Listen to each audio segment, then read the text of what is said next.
Hidden paradise today, hidden little pit as I call it. Only doing a 24 hours. It's Wednesday afternoon. It's the old man's birthday on Saturday, or Sunday, one of the two. It's on the 3rd, so either Saturday or Sunday. But basically he can't make them sort of days, nor can I. So I had a word with the missus whether we can sort of do a quick 24 hours and that. Obviously the kids are off school, they want to do things and stuff. And she says yeah, that's fine. So we're over to Hidden Paradise for 24 hours. We got here about 12:30. I've just got my 3rd rod out and just sorted the camera out and stuff like that. And I'm now fishing. Basically we're over here for 24 hours, see if we can get one of the big girls out of here. Every time I fish this lake it'd be the quest for the 30 common. There is 30 commons in Bayswater, but there's more chance of getting them out of here being a smaller lake, being a shorter number of fish or head of fish. You know, there's more chance of getting a 30 out of here. So basically the methods I'll be using today is a pop-up and a bottom bait and then a zig. Later on tonight the zig might change over to another pop-up rig.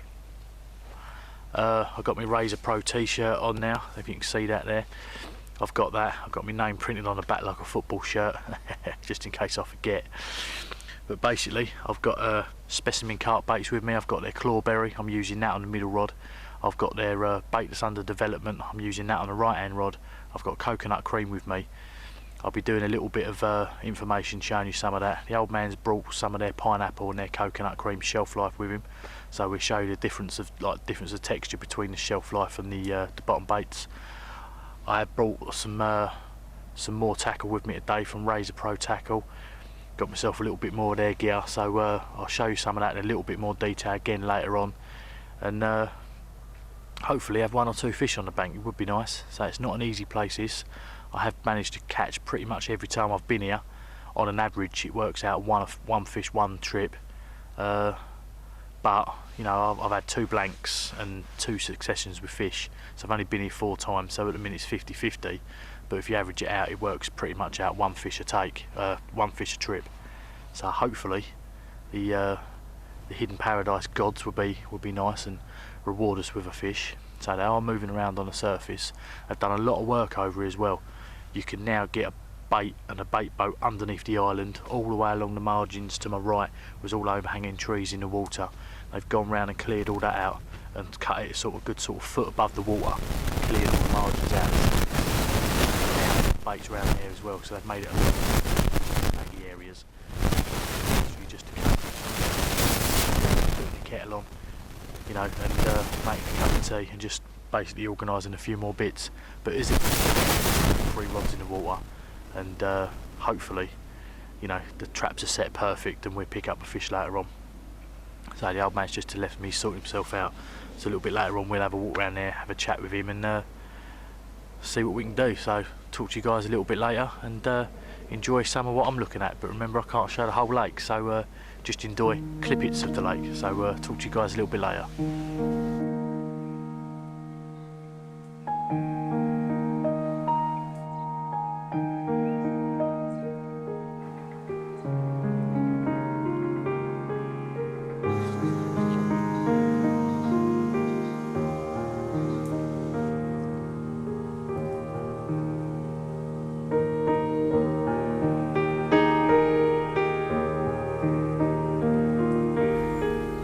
Right, it's been about probably half hour since I last spoke to you, and I've managed to get myself all sorted out now. The old man's got his bivvy up and getting himself sorted. Had a couple of little knocks on the middle rod. I've noticed that me Delkim light's not staying on, so it's more like a sort of bleep light on, and then it's going straight off, so I have to keep an eye on that. Obviously I don't want it sort of busting through the night or anything and getting a take and not hearing it. So I might have to sort of swap over later on to one of the old man's spare Fox alarms and get a screwdriver to the back of that, open it up and see what's wrong with it. It's absolutely sweltering over here.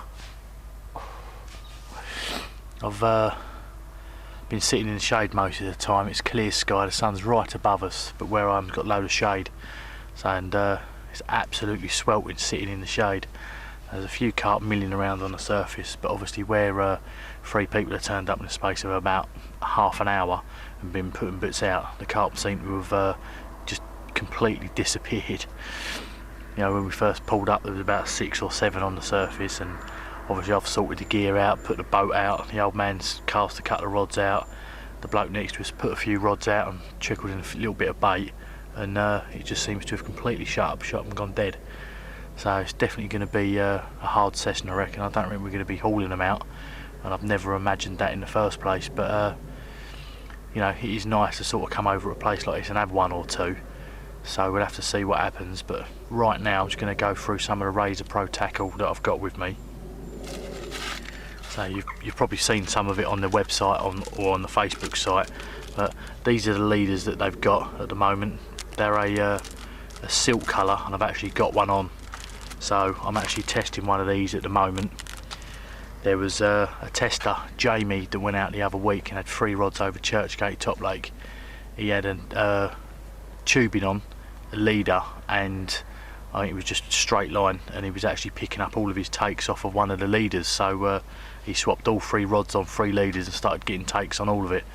Now he did say that he changed a few bits and bobs as well, so it could have been maybe the bait or the toppers that they do, but he reckoned the leader definitely made a difference. Obviously the tungsten tubing comes in a nice little packet like that. They do green and silt, and I've got silt on one of mine at the moment.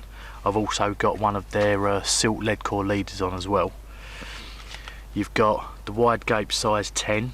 They also do wide gape size 8, wide gape size 6. They do a straight point in an 8 and a 6. They do a curve shank again in an 8 and a 6, and they also do the choddy in an 8 and a 6.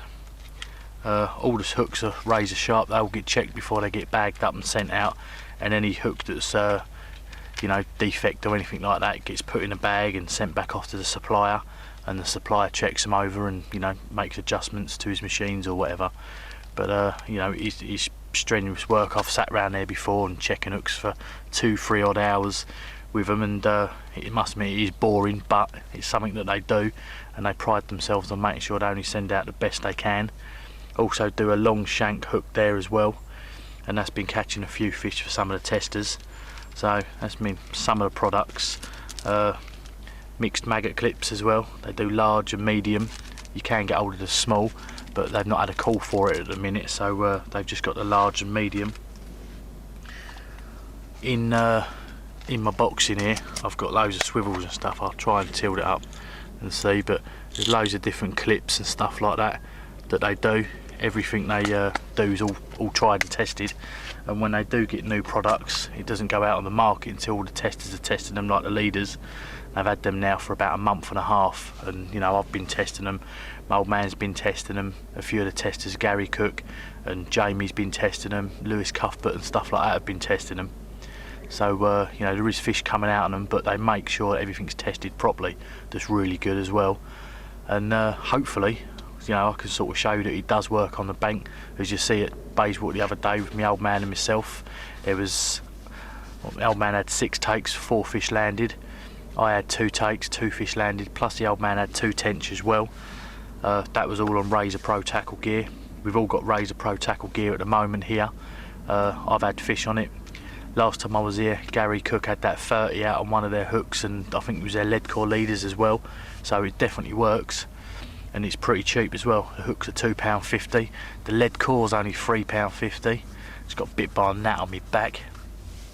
And yeah, so it's definitely worth looking up. There's a carp just on the surface over there, just milling around on the surface. I've had my other camera, I would have showed you. I've got a gnat. little shitbag. Oh, sorry. A gnat just bit me. Little bugger. Yeah, so you know, it is all good quality gear. I wouldn't use it if I didn't think it was quality, and I know some of the testers certainly wouldn't use it if they didn't think it was quality gear. So that's a little bit on Razor Pro tackle. Later on I'll show you my rigs when I bring them in, and I may even tie up a few rigs as well and show you what I sort of do and how I do it. But it is literally just a case at the moment of sitting here, you know, I'm talking on the camera, but apart from that it's absolutely dead quiet, and say a few of the carp have just shown themselves again. So they're definitely noise shy over it, and definitely line shy as well. I've literally seen carp, my lines like that, I've seen them swim up, stop, and then literally just spook straight off. So all slack lines. I may put some back leads on later on and clamp everything down to the bottom, just to see, maybe on one rod, see if it makes a difference. But as it is at the minute, it's flat calm over. It's like a mill pool, you know. You've got a few little bubbles here and there, so the carp just pulled up from the surface over there, and it's literally just a case of waiting now. And I keep getting bit by this gnat, so I'm going to turn the camera off, find this gnat, put it to gnat heaven, and drink the rest of my tea. So I'll talk to you guys a little bit later. Right, I got rid of the gnats, a little bit of spray and a squidge of the hand, and they've gone to gnat heaven. Twice I got bit on the back whilst I was talking to you then, and I know for a fact I'm going to be itching all night now. Horrible creatures they are, and no good for nobody. Just like wasps. I don't know why they was invented. Gnats and wasps are one of my pet hates. Anyway, before, say, I was getting demolished and bit on my back, I was going to say I was just showing you the Razor Pro tackle and stuff like that, and Lincolnshire Carp leads. This is some of their leads. That's one of their flat dumpy pair leads. I asked for sort of a silty, you know, well, I basically said to him, you know, can I have a silty dead lead, you know, dead trees and twigs and stuff like that, and he sent me down these. These are the inline flat pairs, 2.5 ounce, 1.5 ounces, and that's a clip lead. That's 2.5 ounce. I've got the 1.5 ounce lead on. I got sent down these last week just before the Bayswater session, and I was meant to have mentioned them then. Obviously, you know, in the quest for trying to catch a fish out of there, because it was so hard, I just didn't get time at all, and forgot all about it. It was a quick mention, but they're the leads. So if you're looking for a decent lead supplier, or you know, want to sort of ship around or shop around sort of thing, you know, definitely look up Lincolnshire Carp leads. They do make good quality leads. So I've used the one over Bayswater, I've used it on this session so far. When I reel the rods in later on, I will be taking the lead off the other clip and putting that 2.5 ounce lead on. So I just want to say thanks for all the companies I use as well. Obviously Specimen Carp Baits I've just sort of recently joined the team with, and so far, you know, absolutely spot on. You know, 110% they put into their bait. Everything is all individually mixed, so they don't buy in just one big, you know, sort of bulk mix and start adding flavours to it. They literally use different products, different powders and soya milks and stuff like that to make their base mix. So the bait that's under development is a completely different base mix to what Cocoa Plum is, coconut cream, sorry. Yeah, and say literally everything they use is all hand mixed and everything like that. I was there last week when I was picking up my order, and I actually watched the guys themselves make a base mix, and you know, what went in it, and it's absolutely fascinating.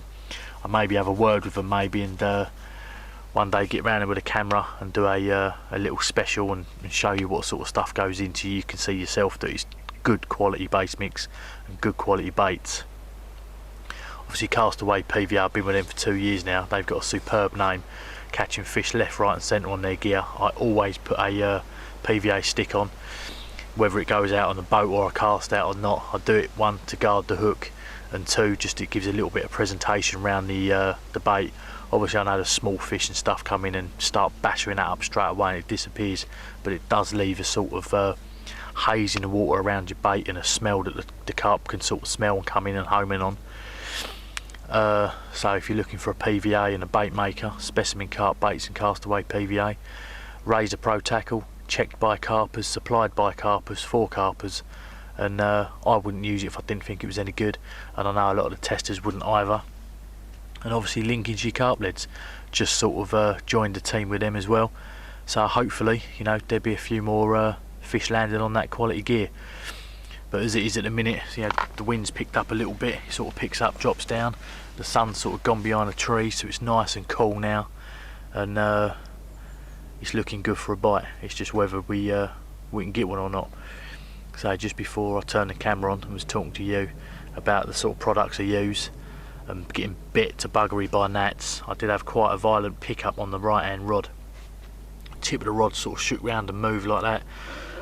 A little bit of line did peel off the reel, but by the time I went down there it had stopped. So about 15-20 minutes I'm going to bring that in, stick some more bait out in the boat and take it out there and see if we can you know, put a nice little area of bait out there now. I'm using castaway hemp and their maize, and I've also put a few pellets in there as well, just to mix it up a little bit. I'll just show you this on the camera. So there it is. You can see the sort of the hemp in there, obviously all the black stuff, the maize and stuff like that, and then there's some sort of sandy colour pellets in there. That was just brought from a local sort of horse feed shop. It just said, you know, carp pellets, nice and cheap. They were cheaper than the trout pellets and the halibut pellets and stuff like that. They sort of break down nice and quick as well. And the reason why I went with that pellet, I'll just show you quick, is because the colour bait I'm using is that. Now some of that crushed up with the quarter crusher in the boat, some of them just sort of broke with my hand like that in there. Obviously I've got a little pop-up on the right hand rod that's over a sort of bed of the bait that's under development, specimen carp baits, and the pellet and the hemp and stuff is just that you know, it's all sort of matching. I've got a bait out there, a little pop-up that's in there. It's one of them colours. I can't actually remember what these were now, but that's one of the little pop-ups. But that's out there over a bed of specimen carp pellet and maize, some pellet from a local horse feed, then obviously a load of crushed up bait that's under development. Now I've got some pop-ups from specimen carp baits, little washed out pink ones. I normally do really well on that, but I just wanted to test to see whether carp homing on a colour or just homing on a scent, so that's the reason why I'm not using the specimen carp bait pop-up at the moment. So everything's I'm sort of matching the colour on that one. On the middle rod you've got a clawberry that is their sort of darker fishy meal sort of one. I've got 18s and 14s. Now what I've done with that one is I've put a little 14 mil one, topped it off with a bit of pink corn, took it out there, put some of that pellet in there and hemp and maize, and crushed up probably about 25 of these, mixed it all up in the boat, and then obviously shipped that out there and dropped that. And I've had a couple of little knocks on that as well, but I normally do well on this swim on that far bank. Obviously with me talking and moving around, it sort of pushes the fish out. So that's a game plan obviously, to see whether they home in on colour or they home in on smell. So obviously with a bit of pink corn topped off on a dark bait on a dark bottom lake, you know, if that goes off, I'd probably say maybe it was the pink bit of corn that done it. If I obviously get a take on the other rod, then I can say it may have been the smell or stuff like that, but I'm confident on both baits. It's just obviously this lake, it's not an easy lake, it's quite hard, and if you do get one take out of here and one fish, it's an achievement. So as it is for now, that's a little update. I'm just going to sort of sit back, chill out, and talk to you guys a little bit later or so, maybe a couple of hours before it gets too dark, and update you then. So let's see if we can get one. So talk to you guys a little bit later.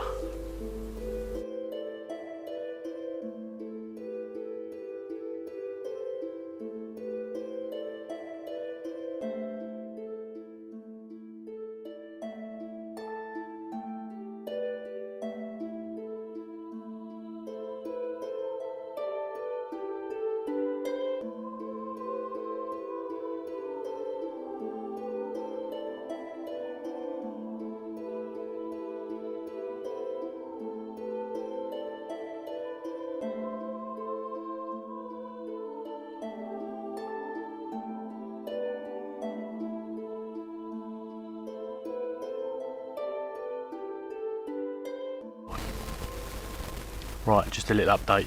Nothing's happened as yet. It's up past 5. We've been here now 4.5 hours.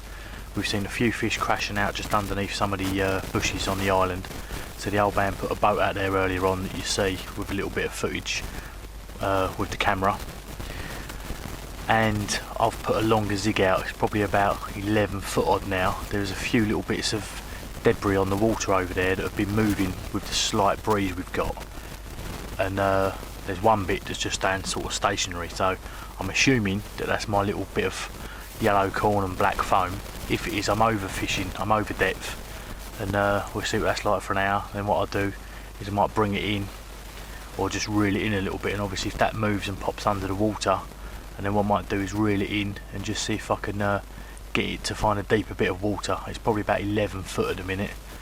I say we're not too sure on the depth. We've never ever sort of plumbed the water, purely for the fact is that it's quite a small little lake, and obviously casting lead out 3 or 4 times, the chances are it's going to completely kill the fishing off. Now I've put all of my bait out with the boat, and I've put the zig out by casting, but it's literally been cast 3 times in like 4.5 hours, so it's not a lot of disturbance. It's literally just a case of sitting here, sort of, you know, the clouds are starting to pile up a little bit now and come over. It's getting a little bit cooler, it's not so hot, and he's literally just waiting for these fish to sort of pick up our bait. So it's not an easy water at all. You know, there's people been over here that have been like members last year and a year before that come over here 28, 29 times, didn't have a single fish. There's say other people have been over here 3 or 4 times and caught 3 or 4 fish every time they've been. So it's one of them waters that if you sort of get it right, you get it right, and if you get it wrong, you get it really wrong. And you know, we're still learning about it. There is people that know it quite well, come over here for a couple of hours, have 1 or 2 fish, and then go home. The geezer that runs it, sort of bailiffs the lake, he was over here the other week, spent about 2 hours just sort of surface fishing in a corner and managed to pull the big girl out at 31. Now that was the same comment that Gary had at 30, so it's putting weight on. Obviously they have spawned out in here as well, and that was my zig rod. There's still that little bit of debris floating on the water in the same place, and there's no splash, no swell, so I'm assuming that may be a liner. But yeah, so the fish have spawned in here, and they're still putting on weight, so there is a few people just fishing here a bit more often, putting more bait in. Every time I go, I sort of do catapult out 60, 70 boilies, you know, probably 100 odd actually. I just literally just catapult them in 4s all over the place. And so there is people that have got certain areas that they fish to, certain areas that they're feeding up and getting the fish used to feeding on. Now my approach is, I live too far to do that. It's, you know, it's an hour's drive for me to get here and sort of, you know, spend 1 or 2 nights a week baiting up a couple of areas. So all I do is just scatter the boys everywhere, and you know, I look at it this way, that the fish are getting used to just rummage around on the bottom picking up bait, and then you come over one day, you know, maybe cast a single bait out and catapult out 20, 30 boilers around it, and the fish could realise that that's food. They've not been caught on big areas of bait before. Get their head straight down and get a quick pick up, you never know. And say my normal approach is the bait boat. I've had good success on that far margins over there with the bait boat, and you know, it's worked for me, so I'll carry on doing it. But say, as it is at the minute, there's still 3 of us over here. It's completely dead quiet, and you know, just sitting here drinking the tea, watching the little baby ducks swim around in the margins, seeing a few big carp sort of cruise around on the surface, and every now and then getting a single bleep like that. As it is at the minute, it's not ripped off, so to me it's not a take.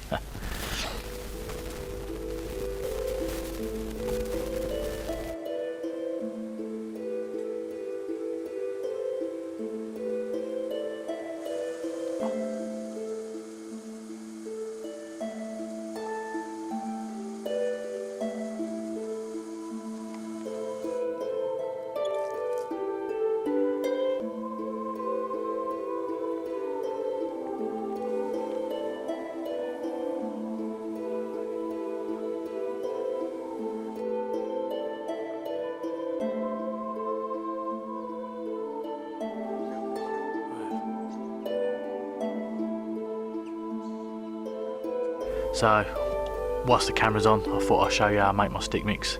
Basically, I only use 5 boilies. These are 16 millers, I think 16 or 18, no these are 18s. And the way I do my stick mix is I normally put 6 or 7 14s in, but only 5 18s. Obviously the quarter crusher, put it in, squeeze it down, give it a sort of turn, and I keep going.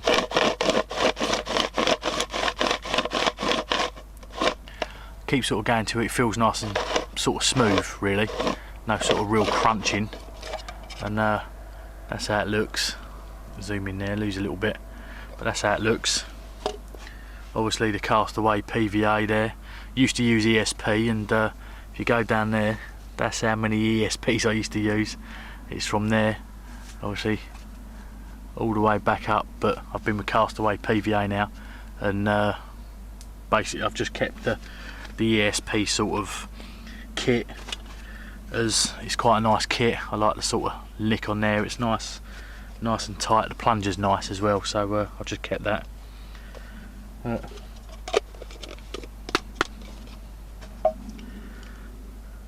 Just empty the bait out into your hand, make sure it's nice and tight at the bottom. I sort of just do it with 2 fingers, a little finger like that, hold it, and then just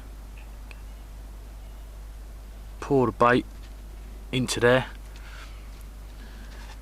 Get your plunger, whether it be an ESP kit or the Castaway PVA kit that they do, that again is a good kit. I do use it on the 35mm. Just put the palm of your hand on, put the plunger in, and the reason why I like this is I can use my finger and little finger and that just to home it all in, and then just pop it out. I say, it normally makes me about 1.5 inch stick. That's the sort of size I like to use. I just grab it with my finger and my thumb, twist it once, twice, pull enough off, make sure you've got enough, get your 2 fingers, wrap it round like that, go through, keeping your finger and your thumb on that little bit there. And as you pull the knot, you can see it there, just sort of tightening up, and then just release your thumb. You get a really nice tight stick. And then do it again, just sort of hold it above the knot, and you don't get any wastage. Now I can get that really close, but just to show you, it's easier for there. Pair of sharp scissors, cut. That's basically it. That's my stick mixes that I use. Obviously, save your time next time. Pull it up, get your tube, pop it in, stick the plunger in, lid on, stays nice and dry, doesn't get wet. If PVA gets wet, it's absolutely buggered. And that's basically it. And then the reason why I use it 1.5 inches is because it's just the right size to get my baiting needle through. Obviously I can make them larger with larger baiting needles.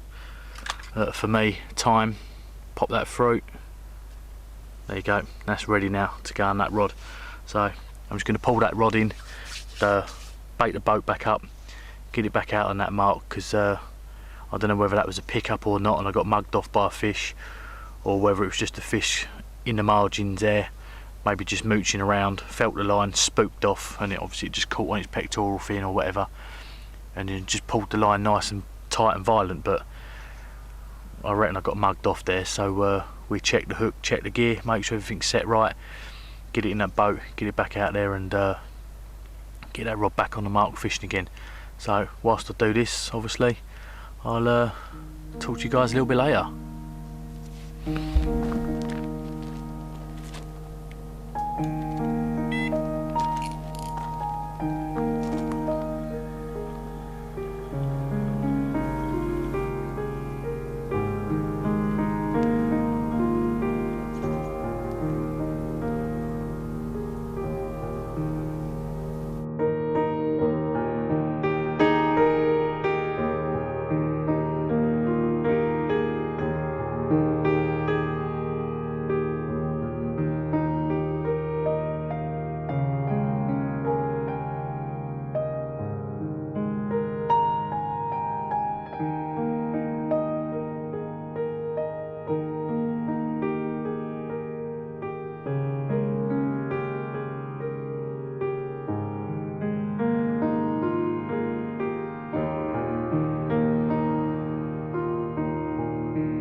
Right, quick update, it's 10 to 9 and still nothing.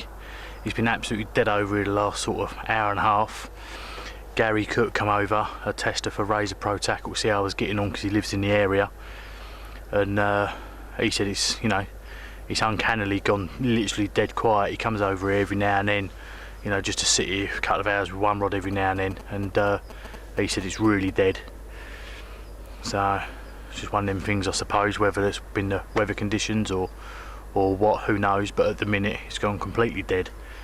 I've swapped over the Zig rod and I've put that on a bottom bait now, and I've put that just off the corner of the island. Hopefully, you never know, something might mooch around the back of the island later on tonight and maybe pick it up. It's got some pellet maize and hemp with a few crushed up boilies in the boat, just took it out and dropped it. Middle rod's still on the same mark, I've rebaited that one up, and the right hand rod I've took out again and rebaited that up, same sort of area.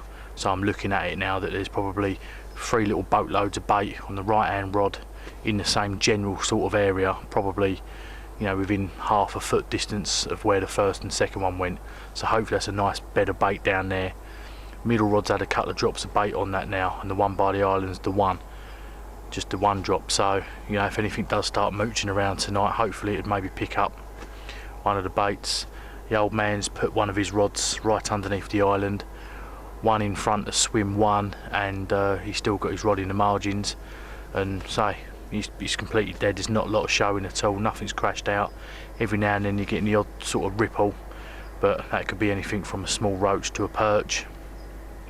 And as it is right now, it's just about to start cooking some food. So, you know, sun's gone down, or going down, the clouds are starting to cloud over a little bit, it's starting to get dark, and the rods are ready and primed, so hopefully we'll get one. You know, we're going to be packing up in the morning about 9:30, so I'll have a couple of hours of lightness to show the spots I fished throughout the night and the day, and hopefully be able to do something with the bait as well, sort of, you know, show you it. So Gary's been over, had a cup of tea and stuff like that, and before you know it, a couple of hours fly by, so not really had time to do that, but I will do that hopefully this vlog. So for now, I'm just going to start cooking the food, hopefully talk to you guys a little bit later with a fish on the bank. If not, you'll probably see me first thing in the morning. So talk to you guys soon.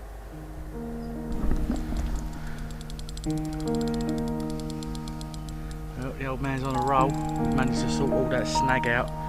He was wrapped round the other line around a big old twig. It's all down now. That's what you get for fishing old pits like this, I suppose.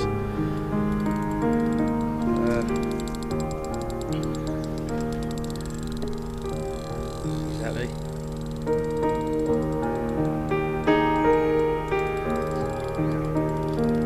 Absolutely ripped off. He was on the toilet doing his business. He said keep an eye out for your rods.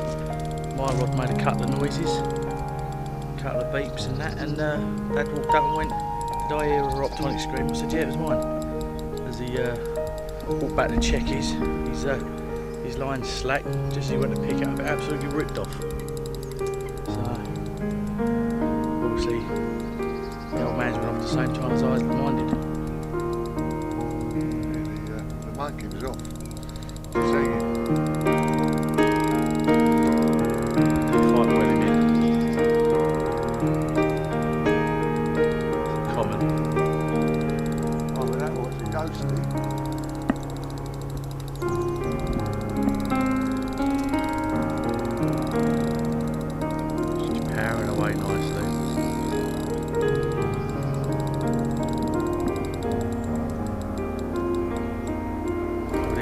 This rod Dad's playing now was over there last night.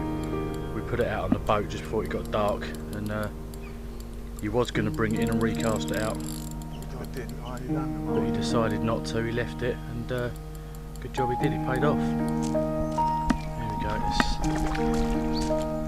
get this in the net.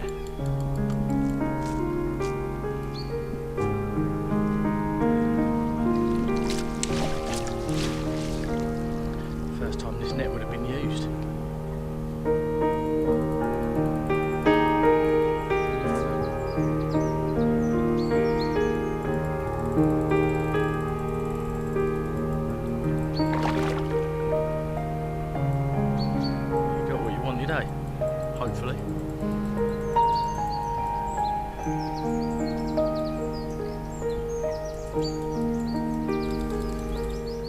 That's it. Giving up the ghost.